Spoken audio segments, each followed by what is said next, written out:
Πνευματικό Πατέρα μας και άνθρωπο του Θεού, τον Επίσκοπο Πέτρο, και προσευχόμαστε ο Κύριος της ζωής και του θανάτου να κατατάξει την εκλεκτή ψυχή του εγχωραζόντων και να δώσει σε όλους εκείνους που τον αγαπούσαν και τους συγγενείς του παρηγορία και ενίσχυση. Και όλοι μας θα θυμόμαστε το πέρασμά του από την πόλη μας, αλλά και από το χώρο αυτό που τον αγάπησε, που έμεινε 35 μήνες, που διακονήθηκε και που βέβαια προσέφερε πολύ αγάπη και πολύ στήριξη σε πάρα πολλούς αδελφούς, αλλά και σε όλους τους εργαζομένους.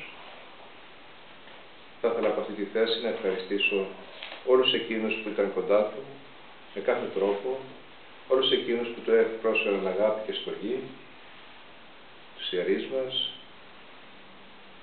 τον πατέρα Νικόλαο ιδιαίτερα, που είχαν πολύ σύνδεσμο, αλλά και όλους τους άλλους που ερχόταν κατά καιρούς, τους ανθρώπους που γνώρισε, που συνδέθηκε, που τον διεικόνησαν, αλλά βέβαια και τους εργαζομένους στο θεραπευτήριο, που του προσέφεραν πολύ αγάπη και πολύ ενίσχυση.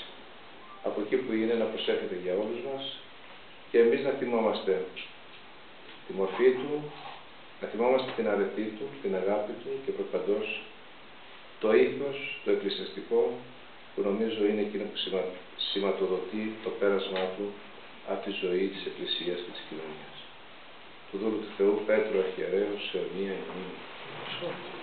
Να έχουμε την ευχή να ξεπεράσει τα χρόνια του όρου. Η Αγία Τριάς διαφυλάξει μας.